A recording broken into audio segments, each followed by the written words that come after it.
bienvenidos a esta casa de estudios, a los que están presenciales, a los que tomaron el tiempo de venir hasta acá y a los que se tomaron el tiempo de conectarse. Más que hacemos una breve información de si está llegando bien online o no, eso lo vamos poniendo en el chat, lo verifican después, si no, lo repetimos ahora. La idea del día de hoy es tener una charla magistral, como le llamamos nosotros, compartir algunos conceptos, algunas ideas. Esta palabrita de la segunda transición energética viene sonando hace tiempo y tienen algunas preguntas, se plantean unos cuantos proyectos, megaproyectos, hidrógeno verde, almacenamiento, baterías, y distintas, digamos, cosas que están alrededor de esa palabra de segunda transición energética, muchas vinculadas al sector eléctrico. Entonces, la idea del día de hoy es efectivamente esa, o por lo menos aportar nuestro granito de arroz en cuanto a información a lo que es el sistema eléctrico hoy en día y ver cómo estos proyectos pueden encajar o no, o si hay que hacer algunos ajustes en lo que es el sistema hoy en día, ¿verdad? Está el doctor Mario Viñolo, yo no sé si necesito esa presentación, pero ya es más o menos conocido de todos, ingeniero de la Universidad de la República, máster por la Universidad de Manchester, me corrige Mario si me equivoco, doctor por la Public Utility Research en Florida de la Universidad de la República, docente, consultor desde hace ya unos cuantos años en el sector eléctrico, ahora como director de la empresa Clear. Así que, sin más preámbulos, voy dejando con Mario, haciendo un pequeño requisito, digo, aquellos que se tomaron el trabajo de venir y después del corte, después de la charla, vamos a compartir un café, una mesita, tomar agua y digamos, una especie de intercambio.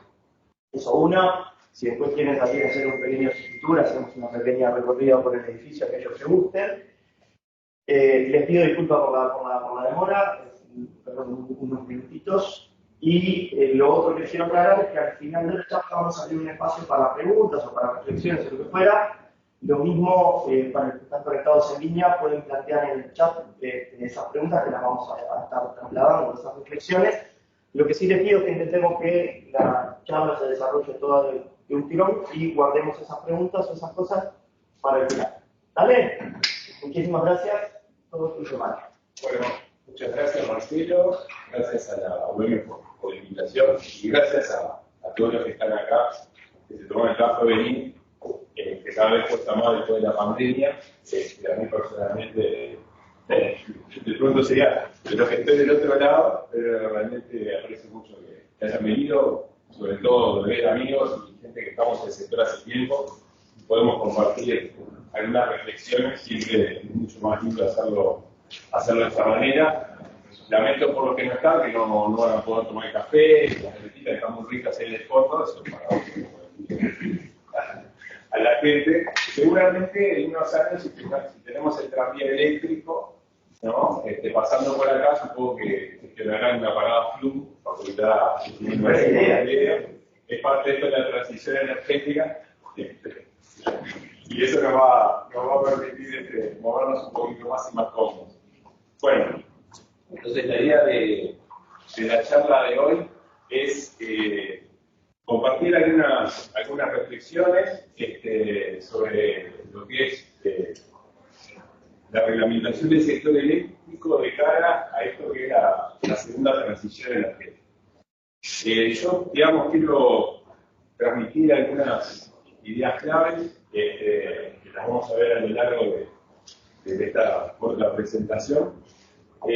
Uno es que estas regulaciones que tenemos en el sector eléctrico, que también aplica a otras regulaciones, tienen que estar claras para todos y ser transparentes. Eso es algo que es fundamental. Lo otro es que no están nunca escritas en piedra, y si bien es una característica de la estabilidad de esas regulaciones, tienen que adaptarse a los cambios. Eso también es algo que tenemos que tener en cuenta. Lo otro es que sería bueno o es bueno pensar en los incentivos que damos con las reglamentaciones, con las regulaciones.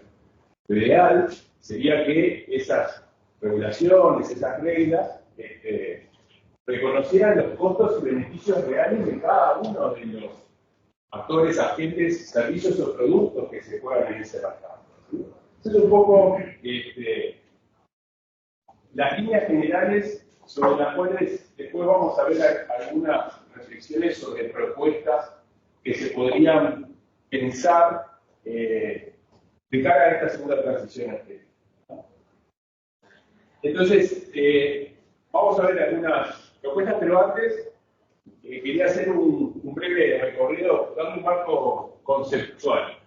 No nacimos acá en el sector eléctrico con el marco regulatorio. ¿Sí? O sea, los marcos regulatorios son un invento de, por lo menos como conocemos ahora, la regla del mercado, el mercado mayorista, la velocidad de transmisión, de la distribución, que ocurrió en la década de los 90. ¿Tá? Entonces, si uno va un poco para atrás, bueno, vamos al principio, ¿no? Cuando en 1879, o sea, fines del siglo XIX, Edison y Tesla muestran el uso de la electricidad. ¿Sí? Edison con más marketing que Tesla, pero todavía estaban los dos, ¿no? Y fíjense esto de los cambios que ocurren, ¿no? Hablamos entre eléctrico, pero estamos hablando de hidrógeno, estamos hablando de un montón de cosas, y los cambios de costumbre que eso van a producir. Muchas veces uno se piensa, bueno, que lo que está viviendo hoy, en esa percepción de nuestra mente de que nuestro modelo es el más importante, y hasta uno se hace con una prolongación al infinito, no va a cambiar, y no. Y lo más probable es que todo cambie, y que cambien las costumbres. Me gusta poner esta placa que estaba cuando empezó el uso de la electricidad, que decía, bueno, acá en esta pieza, estamos hablando del fin del siglo XIX, miren que se usa la lamparita de Edison, no venga con el fósforo a prendérmela. ¿Ah? Bueno, es algo muy obvio, pero imagínense que esto ocurre para cada uno de los cambios, cambia las costumbres, cambia la sociedad, cambia la forma de ver las personas. Bueno, el sector eléctrico, digamos, la electricidad, fue un éxito rotundo, ¿no? O sea, no hay duda. ¿Sí? O sea, desde que se muestra el uso, la facilidad, ¿no? Prende la llave, prende la luz, tengo motores eléctricos, rápidamente se implementa desde que se muestra el uso de la electricidad. ¿No? Rápidamente. Y lo más interesante, ¿no? Porque uno dice, recuerdo cuando estaba empezando estos temas, en la década de los 90, se puso mal la generación distribuida. La generación distribuida, los cambios, no sé. Los sistemas eléctricos comienzan con generación distribuida. ¿Sí? O sea, la generación estaba al lado de la demanda. ¿Sí? O sea, los sistemas eléctricos no empiezan con un sistema enorme de transmisión y distribución. Los sistemas eléctricos se forman con pequeños generadores en las industrias, en los edificios. Obvio, después hay una interconexión de eso y se generan las redes porque eso es lo más eficiente, lo más económico, lo que permite complementar entre sistemas. ¿Sí? Y vamos a ver después cómo reaparece la generación distribuida y los cambios de paradigma que produce el tema de cuando se rompen las economías de Estado. ¿Sí? Porque el problema es, ahora vamos a ver, claro, la generación tenía economía de escala y eso se perdió en la década de los 90 y fue lo que, entre otras cosas, hizo que surgieran los mercados. Bueno, siguiendo con la historia esta, un éxito rotundo, la electricidad. ¿Sí? Capaz que nosotros no nos lo imaginamos, pero capaz que es un éxito rotundo el hidrógeno. ¿Sí? Y ojo, pensemos un poco más. Si el hidrógeno se produce a los precios de la hoja de ruta, si yo puedo tener un kilo de hidrógeno en mi casa a $2 o $3, ¿tá? Un kilo de hidrógeno en una celda de combustible son unos 33, pongamos 30 kilovatios hora. En mi casa consumo 200 kilovatios hora. El tanque de un vehículo eléctrico a celda de combustible lleva 7 kilos a 300 watts. Si yo pudiera tener un tanque, consumo de la barraca de 13 kilos, a $2, ¿sí? Por 7 son $14. Con $14 tengo que toda la energía de un mes. ¿Qué hago con las redes eléctricas?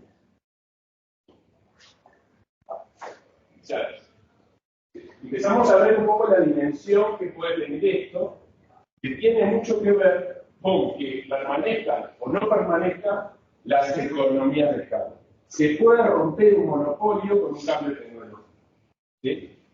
Y eso hay que tenerlo presente. ¿Tá? Bueno, vuelvo para atrás, se desarrollan los sistemas, todo esto es el siglo XX, ¿sí? Aparece la generación, el transporte, los sistemas de distribución y consumo de electricidad. ¿Sí?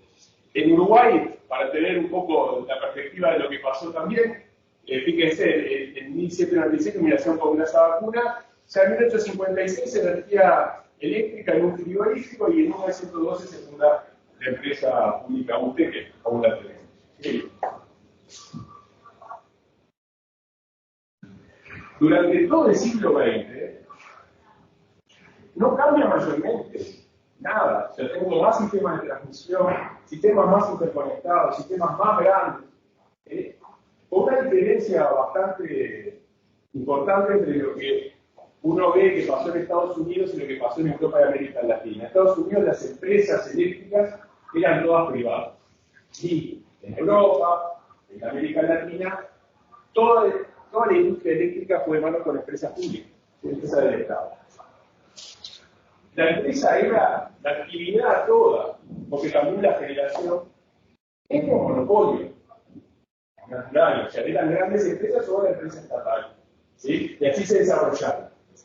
¿Qué pasa? Sobre fines del siglo XX, las empresas públicas empiezan a tener problemas, precios de energía cara, ineficiencias, problemas de inversión.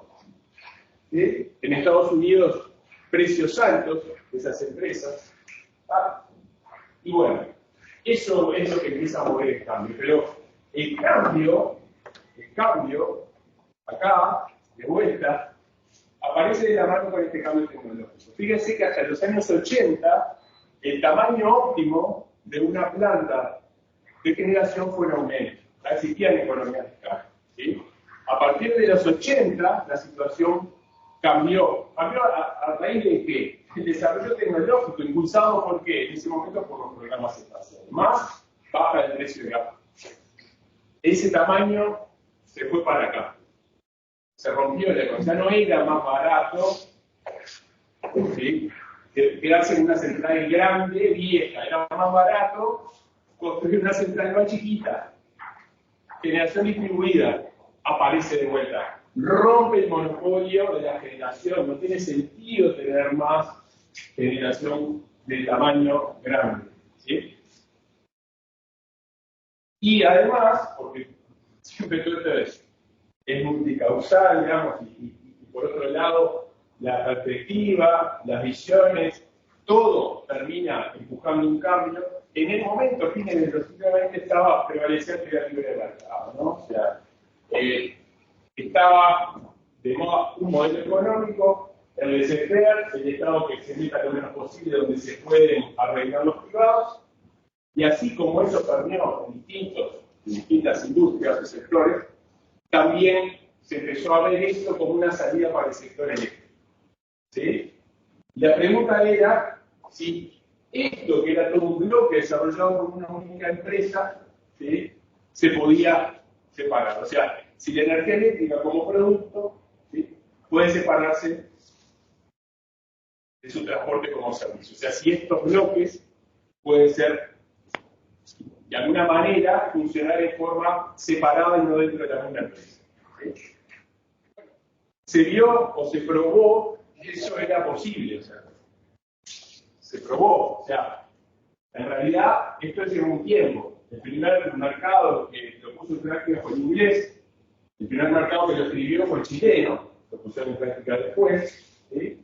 Y lo que se hizo, lo que decían los autores, yo y otros, decían, bueno, yo puedo cambiar, puedo sustituir las relaciones de comando, ¿sí?, que existen dentro de la misma empresa por, ¿sí?, contratos entre distintas empresas. Ahí nace este sistema. Nace un sistema donde tenemos una generación que ahora pasa a ser parte de una actividad competitiva, muchos generadores que ofertan a los consumidores, ¿sí?, Todo eso se hace a través de una red de transmisión y una red de distribución. Hay comercializadores también en el medio y dos mercados, el mercado de contratos y el mercado de spot. El mercado de spot, mercado horario, que tiene riesgos, ya lo conocen todos, de cantidades y riesgos de precio. ¿Sí? Un mercado de contratos donde puedo transar a futuro cantidades a precios conocidos. ¿Sí? Nuestro marco regulatorio tiene una ventaja. El marco regulatorio nuestro tiene muchos defectos, pero tiene muchas virtudes. Claro, nosotros, la ley del 97, esto ya tenía algunos años en el mundo, pero muchos mercados empezaron solo como mercado spot, ¿no? Claro, nosotros teníamos una variabilidad por el tema biológico que eso era complicado. Pero hoy en día algunos mercados que todavía tienen ese sistema de pool tienen problemas como la volatilidad, tienen problemas como cómo garantizar la demanda futura, el tema de que nosotros tenemos implementado hace años y que ahora le dimos una vueltita más, el tema del seguro de garantía de suministro, ¿sí? La potencia firme de largo plazo, bueno, todas esas cosas nosotros las tenemos implementadas, ¿no? Bueno, en este sistema tenemos entonces que dar una parte regulada, una parte desregulada, ¿sí? La parte regulada, generadores, consumidores, comercializadores, la parte regulada, las redes, ¿sí? Donde hay monopolios naturales, ¿sí? Energía, potencia que fluye de los generadores por el sistema de transmisión hacia los consumidores, ¿sí? Y tenemos un operador de mercado, acá fluyen transacción, información y dinero, ¿no? Ahora, a diferencia de otros mercados, el sector eléctrico necesita un balance instantáneo de energía y por lo tanto es necesario el operador del sistema que cumple un papel fundamental en todos los mercados eléctricos. Al final de la historia, lo que yo tengo en todos estos mercados, de forma muy simplificada, es que el precio final de un consumidor va a ser un precio del mercado mayorista, que es competitivo, que se resuelve entre agentes, más unos costos de redes que son reguladas, ¿sí? Como lo sabemos, son tarifas reguladas de transmisión y distribución, ¿no? Bien, si uno quiere conceptualizar un poco más, algunos autores como Hunt y Shuttleworth establecen el sistema de la matriz de estructura propiedad. Entonces dicen, si yo tengo un mercado, ¿sí? Eléctrico, un sector eléctrico, bueno, ¿cuáles pueden ser las dimensiones de los cambios? Uno es la reestructura propiamente dicha, que es el tema de introducción de la competencia, qué tanta competencia introdujo, y la otra dimensión son los cambios en la propiedad de los activos. Esto se confundió mucho, o sea, en los momentos en que se produjeron los cambios regulatorios, hay países que privatizaron y introdujeron competencia y otros que no privatizaron, ¿sí? O privatizaron más o menos, ¿sí? Y no es lo mismo cambio de propiedad que reestructuración. Si uno mira de forma muy simplificada los niveles que uno tiene, en cuanto a propiedad, uno puede tener del Estado con gestión del Ejecutivo, del Estado con gestión independiente, empresa pública, ¿sí? Y propiedad totalmente privada. Y en cuanto a la estructura, que es lo que nos interesa, tenemos el caso donde no existe competencia, es el modelo del siglo XX, ¿sí? Una única empresa, por ejemplo. Competencia en generación solamente. Esto está, digamos, asociado a los modelos estos de comprador único, donde hay competencia por el mercado y no en el mercado, lo que de alguna manera empezó a hacerse en Uruguay con las licitaciones de los generadores renovables, ¿sí? Después tenemos competencia en generación y más de un agente, demandante independiente limitado por la escala, o sea, tengo ahora competencia en el mercado, pero solo consumidores de determinado tamaño pueden operar ahí, ¿sí? Esto es lo que está escrito en la reglamentación uruguaya, ¿sí? Y el modelo de competencia plena, donde no hay límites para esas compras y ventas.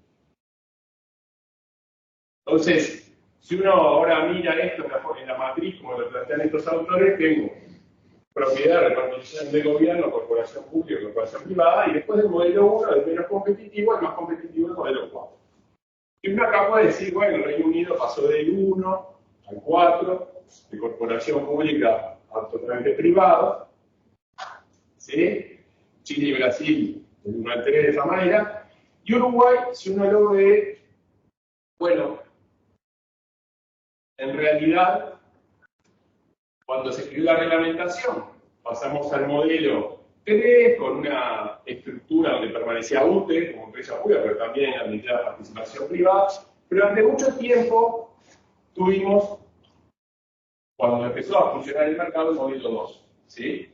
O sea, esto de alguna manera, la competencia por el mercado y no en el mercado. Sin embargo, recientemente vemos que aparecen contratos entre privados. Tímidamente, pero aparecen. Yo, en un momento, cuando nosotros, después de la ley marco regulatorio y los decretos reglamentarios 2002, y la cosa que no funcionaba, y después que empezó a funcionar con las licitaciones de renovables, que el modelo es el modelo 2, pensé durante mucho tiempo que tal vez había que reescribir el marco regulatorio y decir, claro, tenemos un modelo 2 en Uruguay. ¿Sí? No tenemos un modelo 3. Sin embargo, con el tiempo me di cuenta de que en realidad la virtud que tiene nuestro marco regulatorio es que tenemos una perilla. En realidad, si hubiéramos hecho eso, lo anclábamos al modelo 2, pero resulta que bueno, regulando la potencia de ese gran consumidor que puede operar en el mercado mayorista, ¿sí? Yo puedo llegar al modelo 4 competencia plena. Lamentablemente pasamos de 250 a 1500 kilovatios el año pasado de ese límite que permite la comercialización. Pero más allá de eso, cuando uno habla de, volvemos al principio, lo que es desear una regulación que sea estable, no puede ser totalmente fija, pero no está tan mal la reglamentación uruguaya, no tiene una perilla y permite el movimiento este. Si hubiéramos reescrito y nos hubiéramos parado acá, habría que reescribir de vuelta para pasar acá. Y yo creo que, mirando la reglamentación uruguaya, mirando lo que ha pasado después del 2002, los decretos complementarios, cómo se ha movido, tiene esa virtud. Tiene esa virtud. Bueno, no voy a entrar acá en detalle, lo voy a pasar muy rápido porque quiero llegar a los puntos de interés, del marco regulatorio, esto lo conocen todos los que están acá, de los decretos reglamentarios, competencia de generación, transmisión y distribución, monopolios naturales, titulares útiles, distribuidores operan como monopolios naturales, acceso abierto a las redes fundamental, no hay acceso abierto a los nuevos mercados, el mercado se da porque están las redes y pueden chuparse en distintos puntos. Cuestión fundamental, separación de roles en el Estado, política energética del MIEM, regulación nuclear, empresarial, UTE. El cambio de modelo de acá para acá. Agentes, participantes, quienes actúan en el mercado, todos lo conocen. Vamos un poco a qué está pasando. Después del siglo XX, ya pasó 24 años, pero donde el sector eléctrico permaneció siempre de la misma forma, en el nuevo milenio estamos experimentando, viendo un nuevo sector eléctrico. ¿Sí? Es un nuevo sector eléctrico totalmente diferente al que teníamos en el siglo XX, que era más bien, de alguna manera, más pasivo, ¿sí? Grandes equipamientos, grandes líneas, a un sector eléctrico que está todo sensorizado, aparecen las tecnologías de información y comunicaciones, se comunica todo se sabe, se pueden hacer transacciones. ¿Sí? Entonces, tenemos en ese sector, sí, claro, seguimos teniendo el mismo sector, los mismos activos, generación térmica, Pero también tenemos generación renovable, ¿sí? Hay demandas firmes, como siempre hubo, pero también hay demandas flexibles, o tenemos que permitir que se conecten demandas flexibles. Hay comercializadores mayoristas, pero también minoristas. ¿Sí?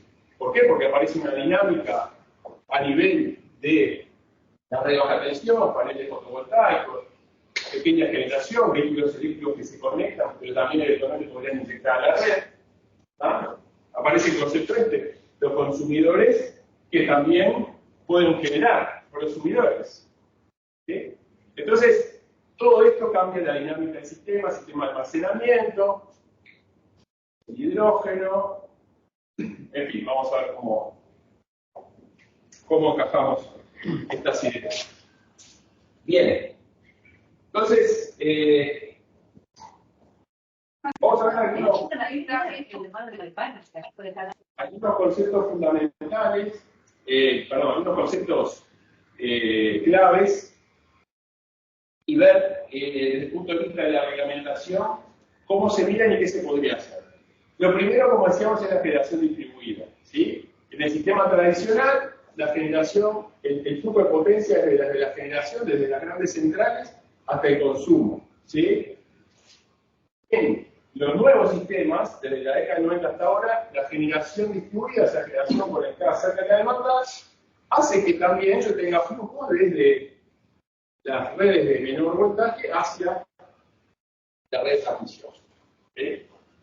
O sea que yo puedo tener el consumo, puede recibir la potencia como siempre de la red de transmisión, pero también de la red de distribución. Y además todavía se puede inyectar.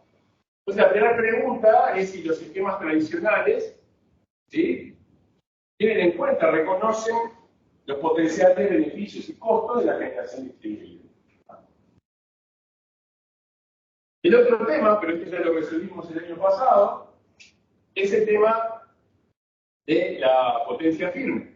¿Sí? Si pueden los esquemas de precios tradicionales reconocer el aporte de las energías renovables no convencionales a la garantía de suministro. La garantía de suministro, yo lo veo en el informe de garantía de suministro del AME del año pasado, bueno, con la reglamentación que estaba vigente previo a la modificación que se hizo, bueno, solamente las térmicas y la hidroeléctrica aportaban potencia firme. Pero se veía por otros lados, y esto es, digamos, el suministro de la demanda en un tramo del año pasado, cómo la eólica y la solar participan en ese suministro y al final del día postergan la necesidad de seguir invirtiendo en potencia firme con otras tecnologías. Eso ya, por suerte, ya encontramos una solución. Mejor, peor, pero es una solución. El hidrógeno. ¿Es la reglamentación actual adecuada para reconocer demandas de tipo flexible o interrumpible? Porque los proyectos estos de hidrógeno, también esto aplica a otro tipo de proyectos, que van a instalar su propia generación, ¿sí? Bueno, podría no necesitar una demanda siempre firme. Podría decirle al sistema, bueno, no, si tenemos el adapto, si no, no pasa nada. El sistema actual, la reglamentación permite eso. El almacenamiento es un generador, es un gran consumidor, es una sustitución de la red, aporta servicio de red. Está definido el participante con capacidad de almacenamiento en el mercado mayorista. Bueno, vamos a ver algunas de estos temas y unas propuestas. ¿Sí? Propuestas de qué se podría hacer, pero no como una propuesta única, como una idea para poner sobre la mesa. No hay propuestas verdaderas únicas en estos temas. Hay muchísimas posibilidades. ¿Ah? Y bueno, y es un poco la idea de generar esa discusión. Entonces, vamos a ver simplemente 4, puede haber otros dudas, otros aspectos. Viaje de red, aporte de la garantía de suministro, requerimientos a contratar para demandas flexibles y almacenamiento. Bueno, Respecto a los peajes de red, lo que nosotros llamamos régimen tarifario para las redes, tanto de transmisión como de distribución, ¿sí?, se divide en dos partes. Todos sabemos que se divide en dos partes.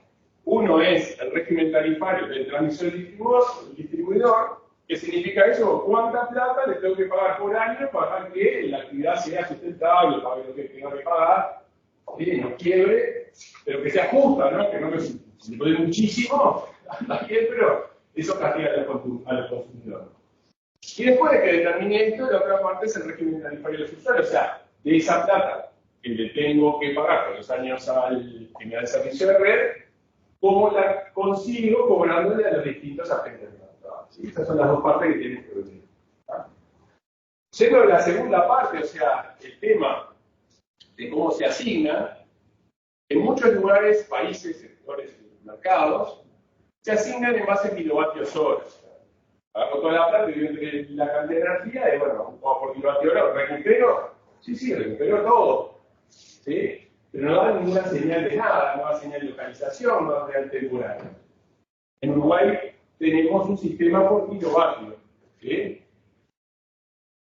¿Sí? Por unidad de potencia. Eso da una señal temporal, pero no da señal de localización. ¿Sí? No da señal de localización. ¿Sí? Entonces, eso, digamos, no tiene en cuenta a usuarios como la creación distribuida que, dependiendo de la localización, podrían reducir las pérdidas. ¿Sí? Podrían aumentarla también, y tendría que haber el incentivo contrario, ¿no? ¿Sí? Las dos cosas. Entonces, en general, utilizar cargos unitarios promedios para los usuarios de la red puede ser una barrera para la creación distribuida. ¿Ah? El tema fundamental es que con la conexión, como veíamos, de la creación distribuida, las redes de distribución ya no son más pasivas. Eso tenían carga. Pasan a ser más parecidos a sistemas de transmisión. ¿Qué tiene un sistema de transmisión? Tiene generación, de creación y tiene demanda. Bueno, las redes de distribución de estos nuevos sistemas eléctricos son como las de transmisión. Distinto es el negocio porque es mucho más denso, en redes, en usuarios, pero conceptualmente empieza a cambiar el concepto. ¿Ah? Yo tenía un profesor que decía que si yo pudiera pintar los electrones, ¿no?, y pudiera seguir a cada uno de ellos, podría decir, bueno, por dónde pasó cada electrón, de dónde salió, y asignar exactamente cuánto tiene que pagar cada uno. Bueno, eso claramente no es posible, pero hay alguna cosa parecida a hacer eso. ¿Cuál es el mecanismo de asignación que proponemos? ¿Ah? Algunas propuestas posibles. Y bueno, yo tengo los costos totales de red, tengo una parte de pérdidas, ¿sí?, que es variable, y el resto, unos cargos fijos que tienen en cuenta el pago que va a hacer por capital, operación de mantenimiento, etc.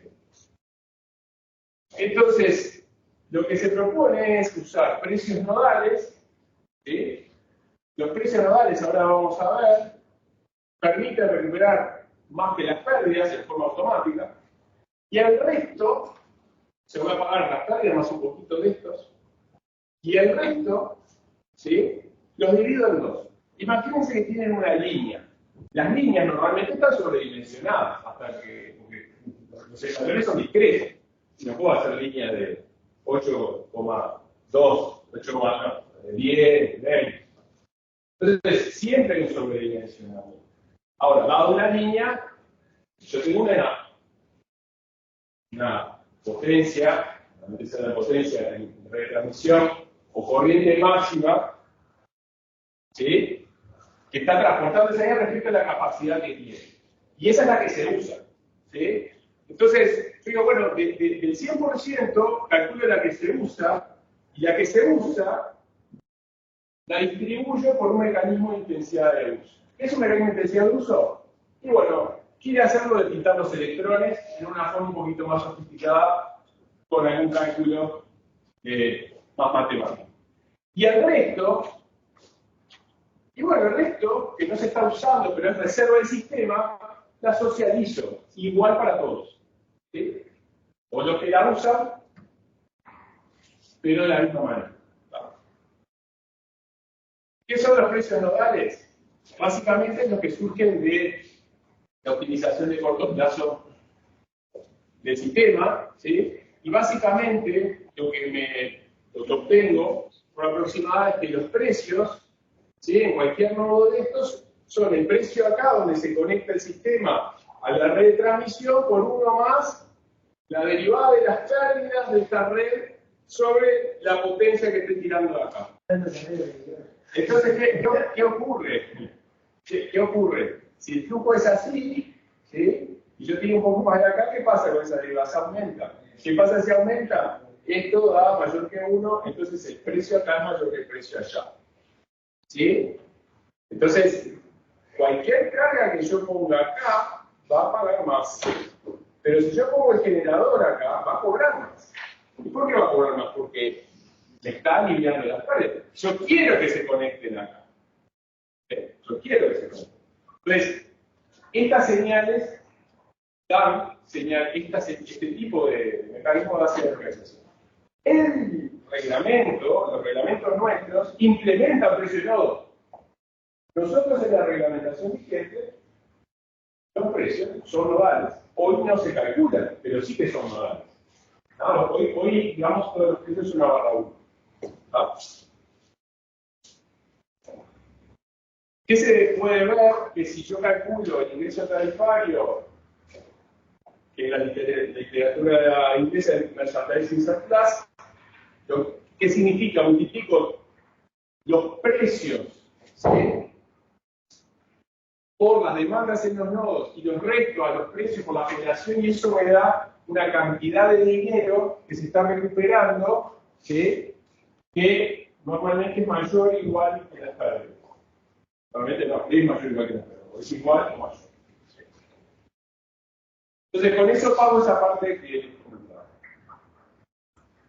¿Cómo pago la otra parte? Bueno, lo que les decía, dado un circuito cualquiera, los costos fijos los multiplico por eso que llamo factor de uso, ¿sí? Que cuando se usa, y me da lo que llamamos costo adaptado de ciclo.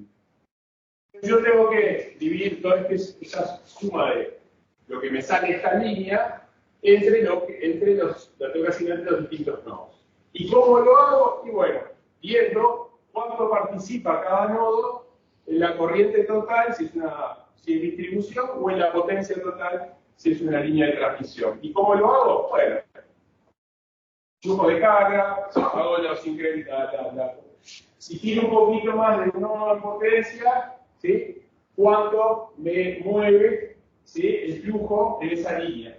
Y después lo que hago es decir, bueno, la corriente o la potencia lo puedo poner como una aproximación lineal de estas derivadas por las potencias aquí de cada uno. Bien. El resto lo socializamos. Pero, ¿tiene sentido hacerle pagar a una demanda flexible la parte común, la reserva de capacidad? Y tal vez no. ¿Por qué? Porque la demanda esa solo me dice, yo consumo cuando la tenga, si no, desconectame, no. Entonces, para esta precios nodales, sin necesidad de uso, pero le aliviamos el cargo socializado. ¿No? La gran pregunta.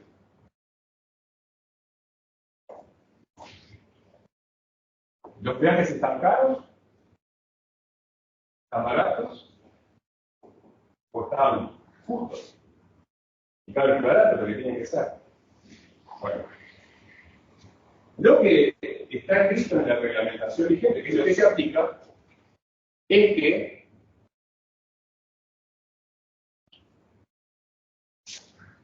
yo debo reconocerle, cuando calculo esa torta de dinero anual que hay que pagarle al transmisor, esto debería valer para el distribuidor, ¿no? Pero vamos al transmisor. Yo tengo que pagar los costos eficientes de inversión y los costos eficientes de operación y mantenimiento. ¿Está bien? ¿Qué son los costos eficientes de inversión según la reglamentación? Bueno, consiste en calcular la cuota anual del valor nuevo de reemplazo, BNR, de las instalaciones existentes. ¿Está bien? Y el BNR surge resultado de estudios de licitación de transfusión.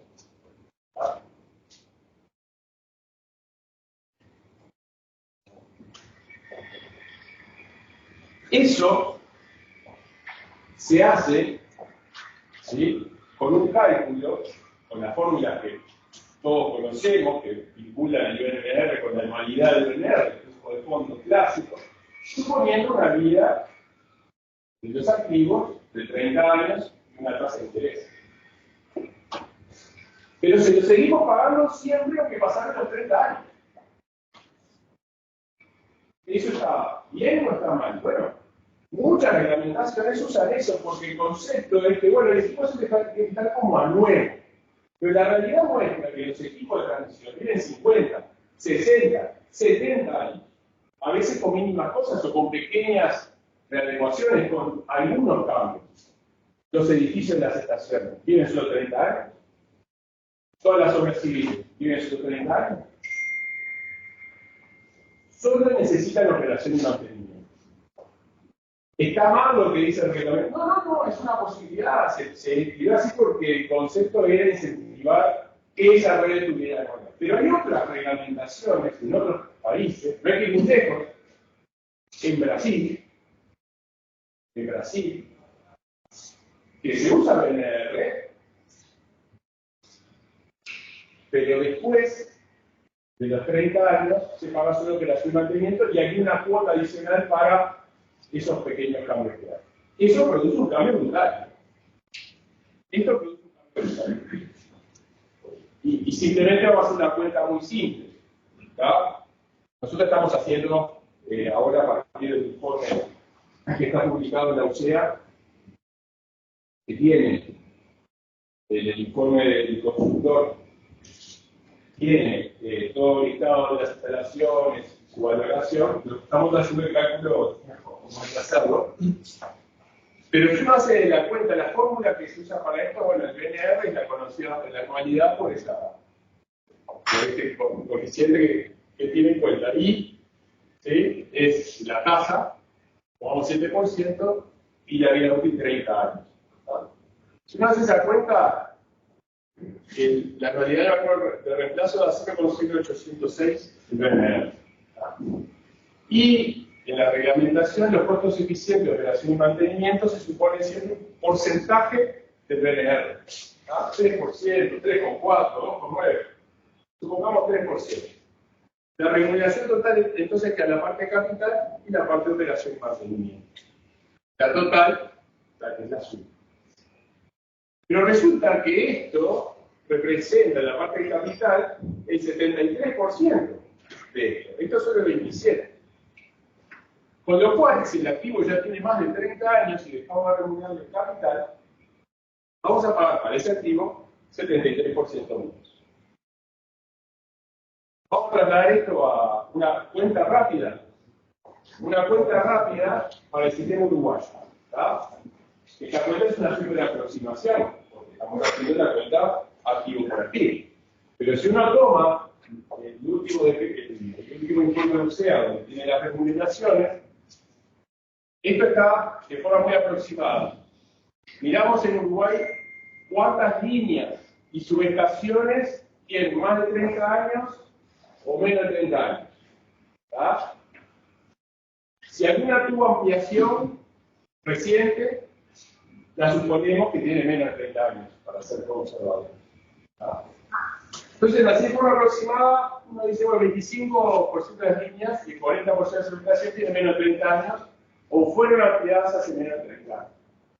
Entonces, si yo hago la cuenta, y voy a suponer, fíjense que este es el informe de UCEA, las remuneraciones para estaciones y líneas dan más o menos lo mismo. Vamos a suponer que el BNR de líneas y estaciones en esas etapas, digamos, 500 y 150, es más o menos lo mismo, todo es aproximado.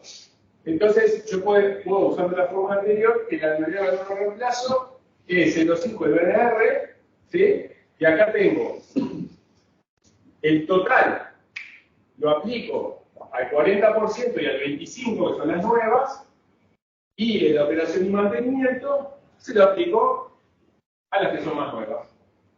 ¿Cuánto me da eso? La mitad de la remuneración. O sea que yo podría bajar los peajes a la mitad considerando este cambio de metodología. ¿Sería injusto? Bueno, no sé.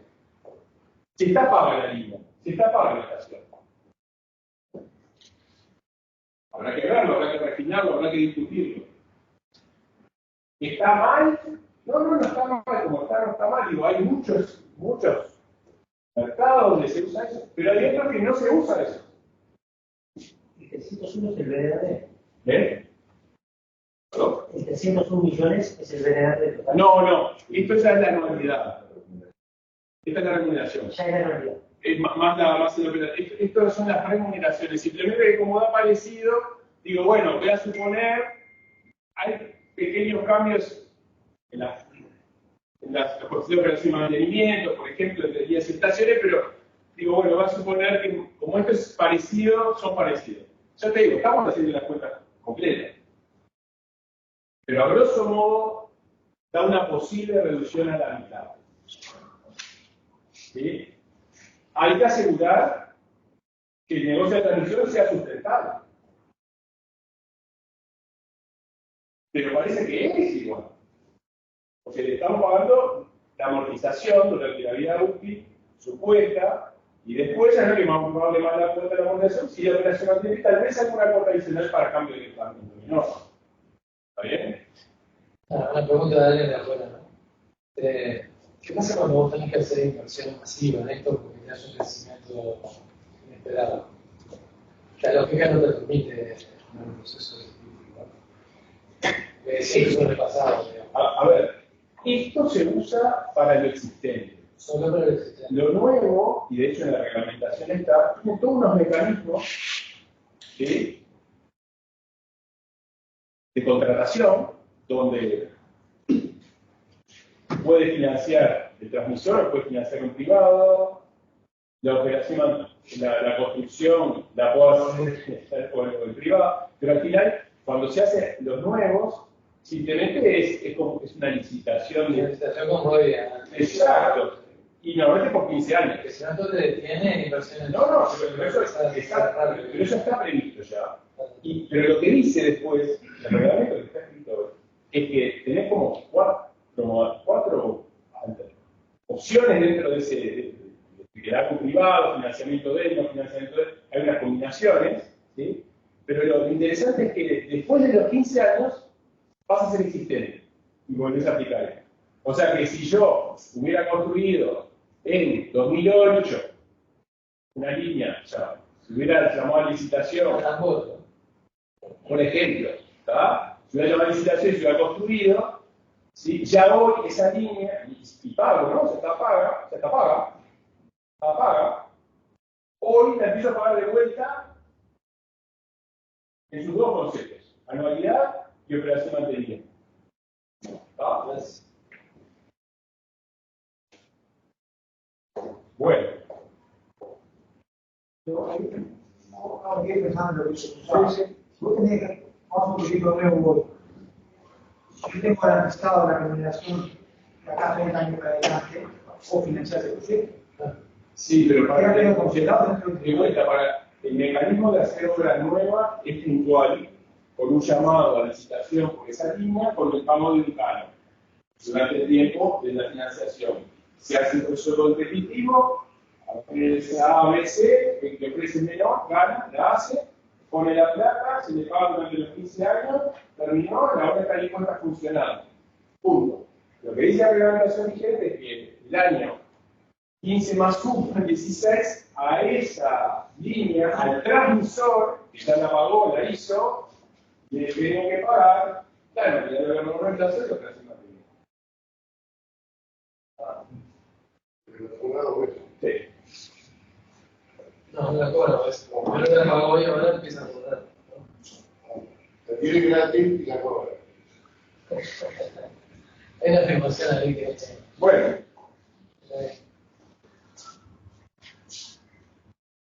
Bueno, no vamos a... Esto está resuelto, por suerte. Tenemos el tema de la metodología de conjunto de obras críticas, el decreto del año pasado.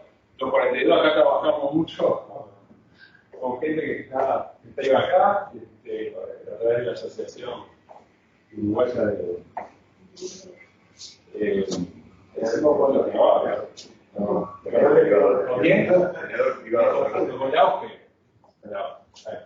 Bueno, hubo mucho trabajo ahí, mucho intercambio con ARME, y bueno, hoy esto está resuelto.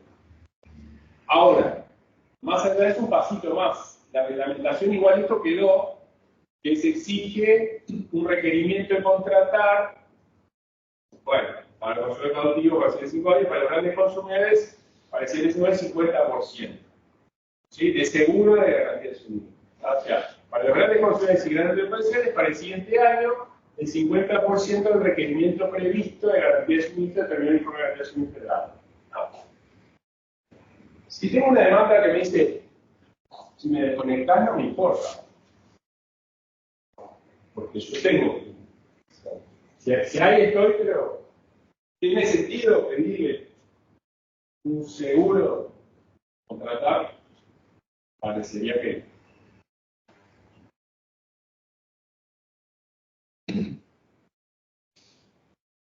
siguiendo con las demandas flexibles, hoy el mercado oferta sobre los generadores, el despacho se hace solo con los generadores. Si empiezan a aparecer proyectos con demandas flexibles, que no solo son los de hidrógeno, también, no sé, data center, que dice, bueno, si le está todo muy caro, pagar un rato o bajo porque estoy procesando datos en mi otro data center de no sé dónde. Y bueno, capaz que hay que pensar en que puedan participar en el mercado mayorista, haciendo ofertas de reducción de potencia. Entonces voy a tener más parecido a la curva de oferta y demanda que tenemos en microeconomía para otros bienes. ¿No?